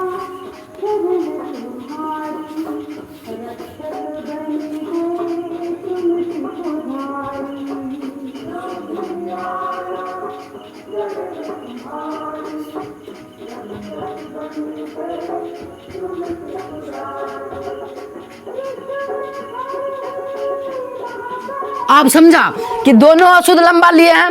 अब इसके बीच मेंडल संकरण कराता है, बहुत टाइम लगता है कराने में, बहुत टाइम लगा था उसको, एक के दिन में नहीं ना हो जाएगा, बहुत 8 साल लगा था ये सब कराने। 8 साल के बाद निष्कर्ष प्राप्त हुआ हम लोग को, तब आज हम लोग पढ़ रहे हैं।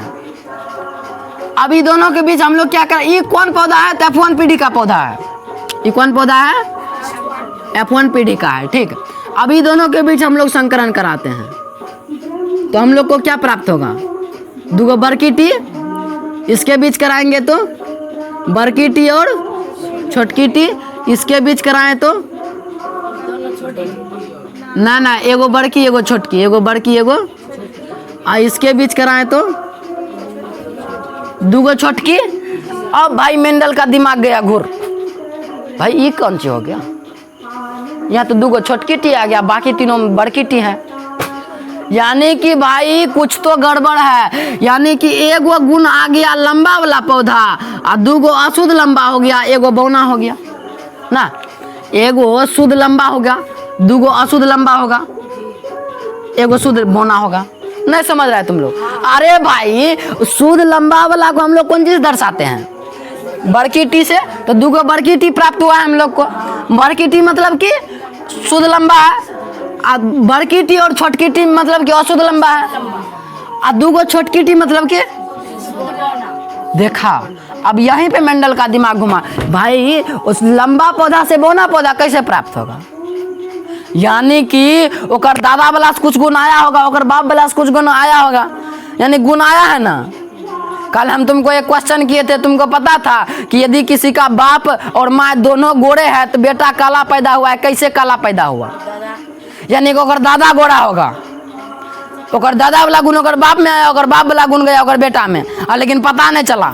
यहाँ पे पता चला है, लेकिन यहाँ पे पता चल गया ना, दाल में कुछ काला है, बात समझ रहा है ना। यदि ओकर दादो काला है तब यानी कि ओकर नानी काला होगा, नानी गोरा होगा, हाँ बात समझ रहा है ना।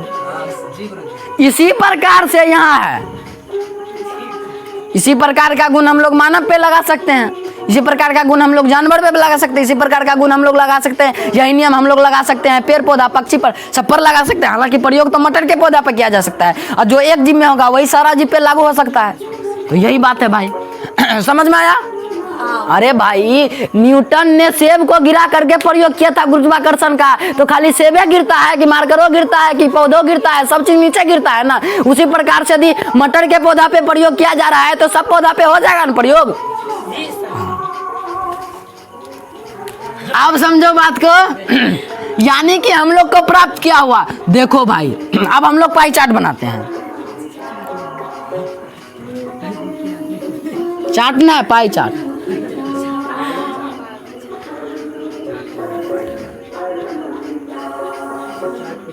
तुमको यही बनाना है। हम लोग लिए कौन सी है, बड़की टी छोटकी टी, बड़की टी छोटकी टी, बड़की टी बड़की टी छोटकी टी। अभी दोनों के बीच क्या कराना है, संकरण कराता है। करा करके हम लोग यहाँ लिखते हैं, उसके बाद नाम लिखेंगे, ठीक।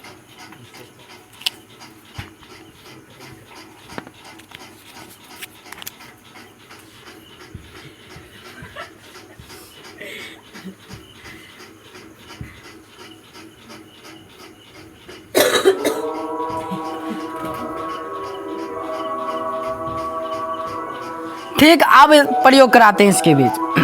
तो हम लोग को क्या प्राप्त होगा, दूगो बड़की टी छोटकी टी, बड़की टी छोटकी टी, दूगो छोटकी टी।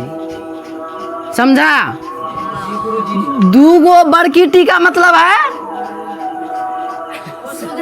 शुद्ध लंबा। बहुत अच्छा, शुद्ध लंबा पौधा। बड़की टी छोटकी टी का मतलब है अशुद्ध लंबा।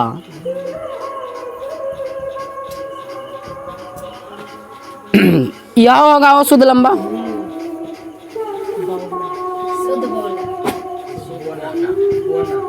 आई कैसा हो जाएगा, देखा एगो बौना मिला ना, कुछ तो गड़बड़ था, वो गड़बड़ खत्म हो गया। अब इसमें एगो जीनोटाइप होता है, फिनोटाइप होता है। बाहरी गुण यदि देख रहे हैं तो उसको भौतिक लक्षण बोलते हैं। तुमको पता है भौतिक लक्षण वाला गुण क्या है?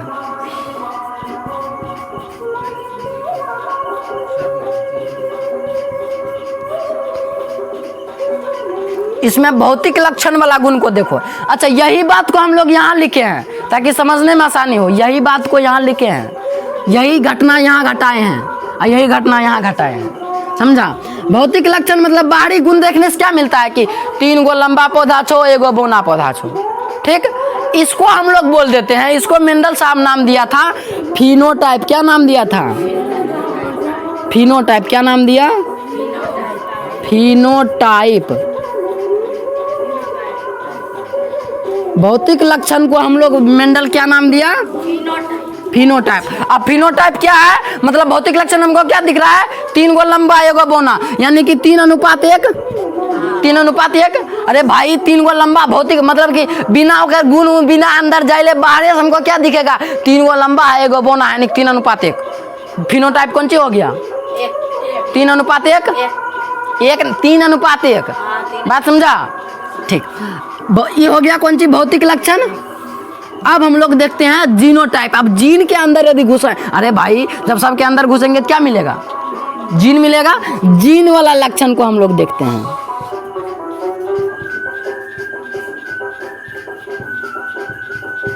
जीन वाला लक्षण का नाम दे दिया मेंडल साहब ने जीनोटाइप। क्या नाम दे दिया? जीनोटाइप। क्या नाम दे दिया? अब जीनोटाइप को देखो, अंदर वाला गुण, अंदर वाला गुण कौन सी है? एगो है शुद्ध लक्षण, एगो और एगो है अशुद्ध लक्षण, यानी 2 गो हो गया अशुद्ध लक्षण ना, एगो हो गया फिर शुद्ध लक्षण। यानी कि इसका अनुपात क्या निकलेगा, जीनोटाइप का अनुपात देखो, एगो हो गया अपन शुद्ध लक्षण ना, 1 और 2 गो हो गया अशुद्ध लक्षण लंबा वाला, हाँ एगो फिर हो गया शुद्ध लक्षण। अब देखो दोनों अनुपात हम निकाल चुके हैं, ध्यान पूर्वक देखेगा तुम लोग।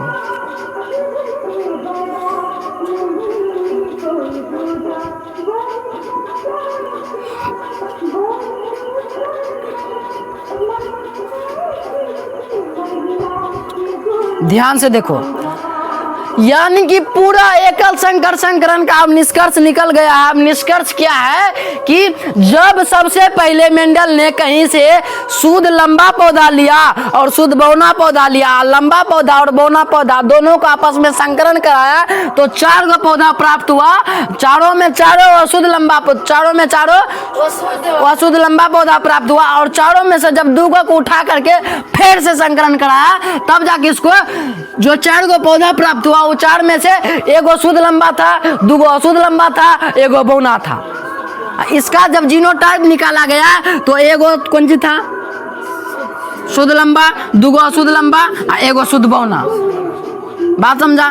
यदि फिनोटाइप बाहरी गुण से देखें, बाहरी लक्षण देखें तो 3 गो लंबा था, 1 गो बौना था। अब मेन चीज यही है, फिनोटाइप और जीनोटाइप। ऑब्जेक्टिव में यही पूछा जाएगा, फंसाएगा तुमको। तुमसे कैसे पूछेगा? ऐसे थोड़ी पूछेगा। तुमसे पूछेगा कि मेंडल ने एकल संकर संकरण में का जीनोटाइप बताइए। तुमको याद रखना पड़ेगा कि एकल संकर संकरण का जीनोटाइप है 1:2:1। एकल संकर संकरण का फिनोटाइप है 3:1। बात समझा? इस चीज को तुमको याद रखना पड़ेगा भाई दिमाग में कि मेंडल का एकल संकरण या फिर मेंडल का मोनोहाइब्रिड क्रॉस कहता है फिनोटाइप में 3:1 और जीनोटाइप में 1:2:1। सारा मूल सिद्धांत यहीं पे निकल जाता है। बात समझा? मेंडल का पूरा सिद्धांत यहीं पे निकलता है। यही है सारा चीज यही है कि कैसा पौधा प्राप्त हुआ। यहाँ पे सारा चीज लिखा है। 3 मतलब 3 गो मतलब कि लंबा पौधा है, 1 गो बौना है और यहाँ पे शुद्ध अशुद्ध का चर्चा किया गया है। 1 गो शुद्ध है, फिर 2 गो अशुद्ध है, 1 गो शुद्ध है। बात समझा? अब देखो, अब हम लोग क्या कराए हैं? एकल संकर संकरण में कराए हैं। अब कराते हैं। अब मेंडल 2 गो प्रयोग किया था, अभी 1 प्रयोग हुआ है, 1 गो प्रयोग खत्म हो गया। बात समझा? अब इस प्रयोग के आधार पर 2 गो नियम दिया मेंडल। क्या नियम दिया? 2 गो नियम दिया। 1 गो प्रभाविता का नियम दिया, 1 गो दिया पृथक्करण का नियम। ठीक, एकल संकर संकरण से 1 गो द्वि संकर संकरण जब कराता है तो वहां पे देता है स्वतंत्र अपव्यूहन का नियम। ये तीनों नियम पूछा गया है। अब पूछे ना पूछे तुमको समझना है। समझो भाई कि एकल संकरण जब मेंडल कराया 2 गो नियम दिया। 1 गो दिया प्रभाविता का नियम, 1 गो दिया पृथक्करण का नियम। और जब द्वि संकर संकरण कराया तो 1 गो नियम दिया, उसका नाम है स्वतंत्र अपव्यूहन का नियम। हम सब लिखा देंगे, तुमको नोट्स भी देंगे। ध्यान से पहले समझो। ये एकल संकर संकरण से क्या गो नियम दिया? कौन कौन? प्रभाविता और पृथक्करण। ठीक है, आगे हम तुमको बताएंगे, लेकिन अभी के लिए इतना बात बहुत इंपॉर्टेंट बात है। बात समझ में आया? ठीक है, अब हम लोग थोड़ा आगे बढ़ते हैं। लाइट ऑफ करो, रिकॉर्डिंग चालू करो।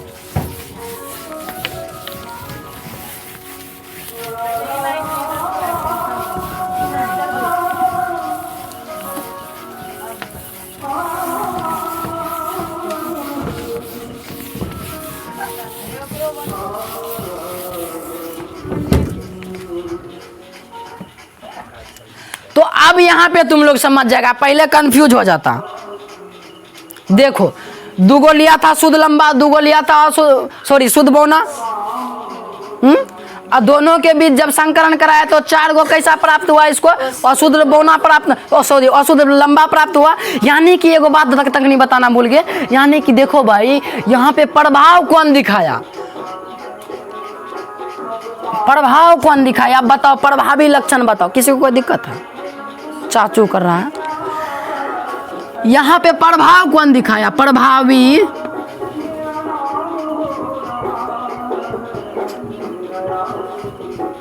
क्या दिक्कत है भाई? प्रभावी लक्षण कौन सी है? मतलब प्रभाव कौन दिखाया? बड़की टीटी वाला दिखाया, छोटकी टीटी वाला दिखाया? बड़की टी वाला दिखाया, लेकिन प्रभाव तो दिखाया है बड़ी टी और छोटी टी ने। यानी कि अशुद्ध लंबा इसका प्रभाव हुआ है। बड़की टी सीधा लिख दो, बड़की टी इसका प्रभाव हुआ। छोटकी टी तो अपना प्रभाव नहीं दिखा पाया। यानी प्रभावी लक्षण कौन आया? बड़ी टी। और प्रभावी लक्षण छोटी टी। बहुत अच्छा, समझ गया। यानी कि अब क्या करता है कि प्रथम पीढ़ी के सभी पौधे अशुद्ध लंबे प्राप्त हुआ इसको। अब क्या करता है देखो ध्यान से, मेंडल ने जब मटर के शुद्ध लंबे पौधे व शुद्ध बौने पौधे के मध्य निषेचन या संकरण कराया तो प्रथम पीढ़ी के सभी पौधे लंबे प्राप्त हुए ना। वही बात को थ्योरी में लिखा गया है, यानी कि एकल संकर संकरण यानी कि मोनो हाइब्रिड जब क्रॉस करा रहा है, देखो यहाँ पे पौधा बनाया गया है, एगो लंबा है, एगो देखो एगो लंबा पौधा है, एगो बौना पौधा है, ये दोनों के बीच संकरण कराया तब जाके कैसा इसको पौधा प्राप्त हुआ, 4 गो लंबा पौधा प्राप्त हुआ, लेकिन कैसा लंबा, अशुद्ध लंबा।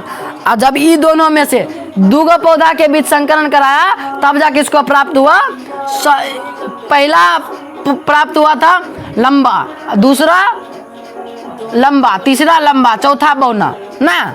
यानी कि पहले में सब पौधा लंबा हुआ, दूसर में सब पौधा लंबा हुआ, तेसर में सब पौधा लंबा हुआ, चौथा में सब पौधा बौना हो गया। लेकिन इसमें शुद्ध लंबा हुआ, इसमें अशुद्ध लंबा हो गया, इसमें भी अशुद्ध लंबा हो गया। अशुद्ध लंबा मतलब कि कुछ बौना है कुछ लंबा है। बात समझा?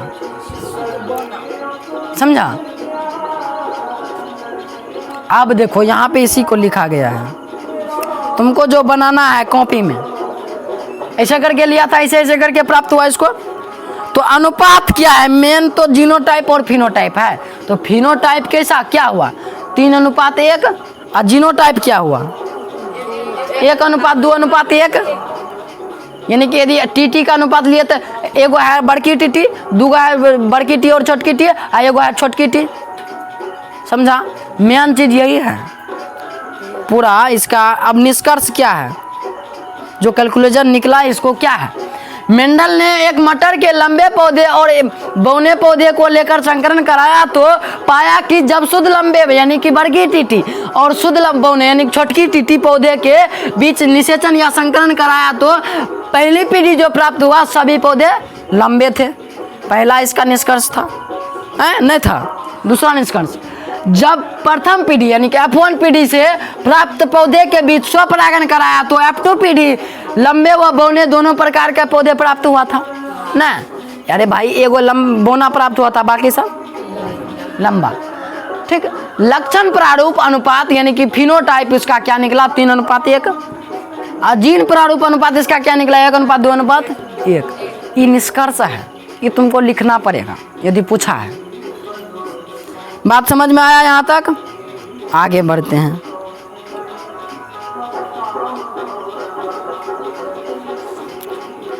अब जो ये इसी का कहीं कहीं नाम दिया जाता है एक जीन की वंशागति, या फिर इसको ही एकल संकर संकरण या मोनोहाइब्रिड क्रॉस भी कहते हैं। परिभाषा क्या है मोनोहाइब्रिड क्रॉस का, जब पौधे के एक जोड़ी विपर्यासी लक्षण को ध्यान में रखकर उनके मध्य से क्रॉस कराया जाता है तो एकल संकरण क्रॉस करा जाता है। जैसे कि यदि शुद्ध लंबा और शुद्ध बौना पौधा को बीच संकरण कराया जाए तब जाकर ना।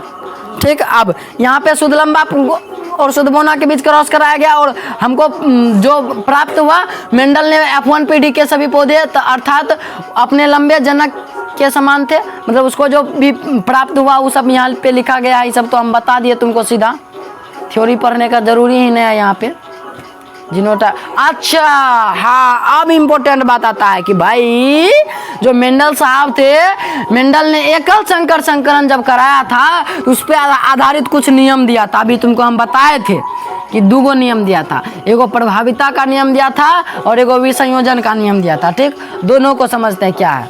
प्रभाविता का नियम क्या कहता है, यह नियम एकल संकर संकरण प्रयोग पर आधारित है। तुमसे ऑब्जेक्टिव में कभी कभी पूछ लिया जाता है कि प्रभाविता का नियम किस प्रयोग पर आधारित है, तो एकल संकर संकरण पर आधारित है। क्या कहता है यह नियम, कभी कभी क्या इस नियम इसे मेंडल का प्रथम सिद्धांत कहा जाता है। पहला सिद्धांत दिया पहला प्रयोग पर। मेंडल के अनुसार विपरीत लक्षण के जनक के मध्य संकरण कराने पर प्रथम पीढ़ी में सदैव प्रभावी लक्षण दिखाई देते हैं। इसको हम लोग प्रभाविता का नियम कहते हैं। पहला पीढ़ी जो प्राप्त हुआ कैसा प्राप्त हुआ था, प्रभावी लक्षण के क्या था उसमें, बड़की टी का लक्षण उसमें आया था, तो इसलिए इसका नाम क्या दे दिया, प्रभाविता का नियम। ठीक, अब एगो है विसंयोजन या पृथक्करण का नियम। विसर्जन या पृथक्करण का नियम, या फिर इसी का तीसरा नाम है युग्मकों की शुद्धता का नियम। अलग अलग रूप से तुमको पूछेगा, तुम घबरा जाएगा, लेकिन हम तीनों नियम लिख दिए हैं, तीनों बात लिख दी हैं। यह नियम एकल संकर संकरण पर आधारित है। क्या कहता है, नियम क्या है यहाँ पे लिखा गया है, एक जोड़ी यदि विपर्यासी लक्षण को वाले जनकों को मध्य संकरण कराया जाए तो प्रथम पीढ़ी जो प्राप्त होगा, प्रभावी और अप्रभावी जीवन भर साथ साथ रहते हैं, परंतु F1 पीढ़ी का स्वपरागण कराने पर F2 पीढ़ी जो प्राप्त होगा, वही बात लिखा गया है। जो F1 पीढ़ी का F2 पीढ़ी से का स्वपरागण कराने पर F2 पीढ़ी में प्रभावी और अप्रभावी जीन पृथक हो जाते हैं, मतलब अलग अलग हो जाता है। एगो बन जाता है पर लंबा, एगो बन जाता है बौना ना। F1 और F2 प्रभावी और अप्रभावी जीन पृथक हो जाते हैं, अलग अलग हो गया था।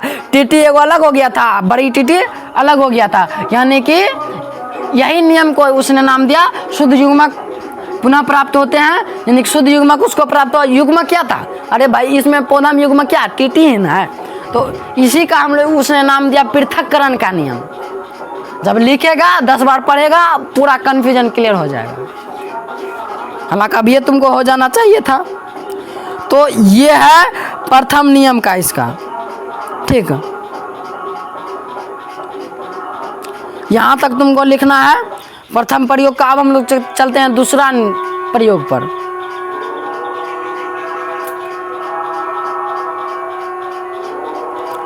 अब हम लोग दूसरा इसका प्रयोग करते हैं, जिसको हम लोग बोलते हैं दो जीन की वंशागति, यानी कि इसमें 2 जीन लिया जाएगा, यानी कि इसका प्रयोग का क्या नाम होगा, द्विसंकर संकरण या डायहाइब्रिड क्रॉस। ठीक, क्या कहता है डायहाइब्रिड क्रॉस का परिभाषा क्या है, जब 2 जोड़ी विपर्यासी लक्षण को लिया जाएगा, यानी कि आकारों लिया जाएगा, रंगों लिया जाएगा, कोनो 2 ले लो। मेंडल ने 2 जोड़ी विपर्यासी लक्षण जैसे पीले व गोल समयुग्मजी बीज, अच्छा विपर्यासी लक्षण का क्या नाम है, समयुग्मजी बीज, यानी कि 2 लिया, एगो तो पीला और गोल लिया और एगो बीज लिया। पौधे का हरे व झुर्रीदार समयुग्मजी वाले के मध्य पौधे के बीच संकरण कराया, यानी कि 2 इसका गुण लिया है। कौन कौन 2 गुण लिया है देख लो भाई।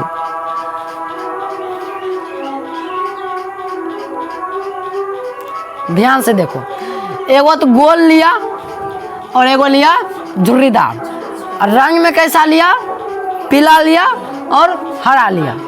बात समझा, देखो इसमें 2 गुण है, इसीलिए इसको द्विसंकर संकरण कहते हैं। भाई गोल है तो पीला है, और झुर्रीदार है, झुर्री मतलब झरल उड़ल, वो सुखल पखल नहीं रहता है, ठीक ना, ऐसा ही। तो झुर्रीदार और हरा, तो 2 गुण है ना। अच्छा, गोल को राउंड कहते हैं हम लोग, येलो को सॉरी पीला को येलो कहते हैं, इसीलिए R और Y ले लिए हैं, ठीक है। इधर से झुर्रीदार को कुछ भी बोले, हरा को कुछ भी बोले, लेकिन इसी का छोटका लेंगे ना। तुमको पता है अगला जो विपर्यासी रहेगा उसका छोटका होता है। भाई बौना का लक्षण टेल नहीं होता है, लेकिन उसमें छोटकी टी लिए थे। उसी प्रकार से इसका अंग्रेजी कुछ भी हो, झुर्रीदार यदि है तो उसमें छोटकी R लेंगे, और हरा है तो उसमें छोटकी Y लेंगे, क्योंकि भाई इधर बड़की Y लिए हैं, इधर छोटकी Y लेंगे। अब ये दोनों के बीच संकरण कराते हैं, देखते हैं क्या प्राप्त होता है, यानी कि कराते हैं। देखो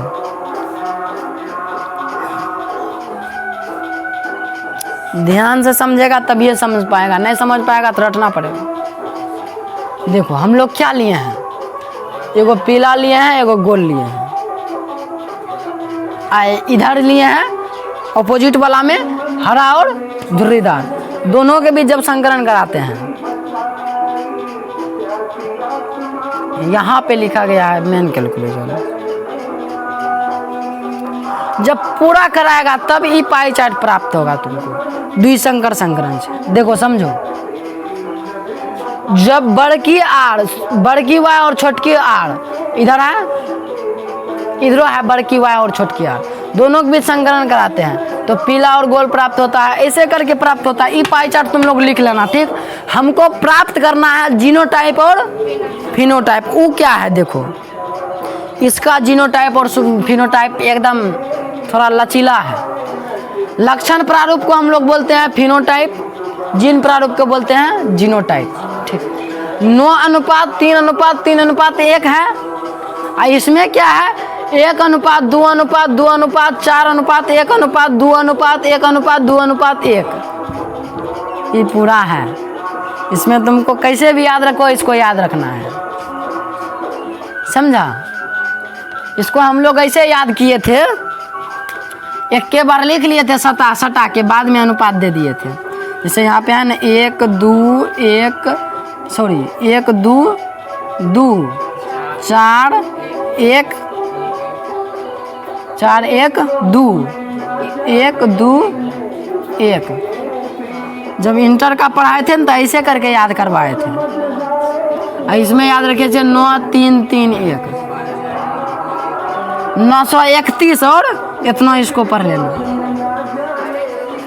ये तुमको याद रखना पड़ेगा, ये याद है ना, बाकी सब चीज याद हो जाएगा तुमको। लेकिन यदि द्विसंकर प्रयोग पूछा है तब जाकर तुमको पूरा बनाना पड़ेगा। अब बना देगा, पारे क्रॉस करा के उसके बीच करा देगा, जितना पौधा प्राप्त होगा और तो पते है, लिख लेगा तो पता चलिए जाएगा। ठीक, तो यहाँ पे हम लोग का होता है चैप्टर लास्ट, और इसमें एक नियम दिया है, स्वतंत्र अपव्यूहन का नियम। इससे एगो नियम दूसरा सिद्धांत से एगो नियम देता है। कौन नियम देता है? स्वतंत्र अपव्यूहन का नियम ना। यानी कि द्विसंकर संकरण से बने पहला पीढ़ी में पौधे पीले और गोल बीज वाले थे। कैसा था? पीला और गोल बीज वाला था। ठीक,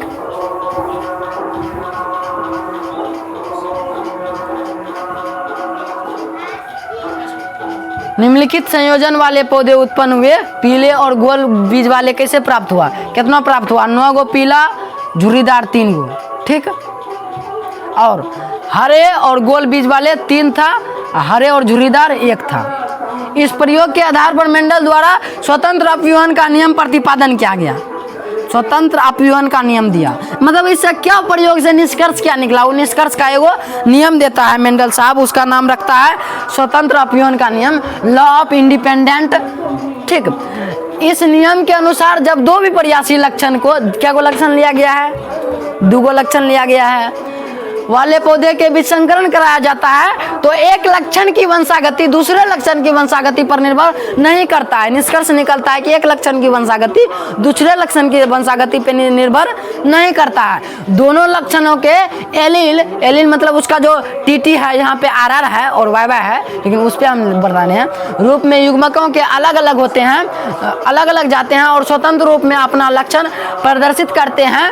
इन्हें स्वतंत्र अपव्यूहन का नियम कहते हैं। जैसे कि मेंडल ने जब गोल व पीले बीज RR और YY और झुर्रीदार मतलब कि छोटकी RR और YY, झुर्रीदार में कैसा है? हरा बीज है, और गोल में कैसा है? पीला बीज है। ठीक ना, ये दोनों के बीच जब संकरण कराया तो मटर के पौधे के मध्य संकरण कराया तो प्रथम पीढ़ी, इसमें भी पहला पीढ़ी होगा दूसरा पीढ़ी होगा। प्रथम पीढ़ी में सभी पौधे गोल और पीले बीज था। सब पौधा प्रथम पीढ़ी में कैसा निकल गया? गोल और पीला वाले प्राप्त हुआ। कैसा प्राप्त हुआ? खाली गोल और खाली पीला। लेकिन जब प्रथम पीढ़ी से प्राप्त पौधे के मध्य स्वपरागन कराया गया, फिर से प्रथम पीढ़ी को निकाला गया, उसके बीच क्या कराया गया? स्वपरागन कराया गया। तब जाके जो द्वितीय पीढ़ी के 4 पौधे के प्राप्त हुए, उनमें फिनोटाइप का अनुपात कुछ इस प्रकार का था, 9:3:3:1। बात समझा? यानी कि 9 गो जो पौधा था वो पीला वाला और गोल प्राप्त हुआ, और 3 गो पौधा प्राप्त हुआ पीला और हरा। अब 3 गो पौधा प्राप्त हुआ झुर्रीदार और पीला, और 1 गो पौधा प्राप्त हुआ झुर्रीदार और हरा। यानी कि सारा गुण आया इसमें भी, द्वितीय पीढ़ी में भी। देखो यहाँ पे सारा गुण आया है, गोल और पीला भी प्राप्त हुआ, गोल और हरा भी प्राप्त हुआ, झुर्रीदार और पीला भी प्राप्त हुआ, झुर्रीदार के साथ हरा भी प्राप्त, मतलब कि 2 गो जो 4 गो दिया था, चारों प्राप्त हो गया।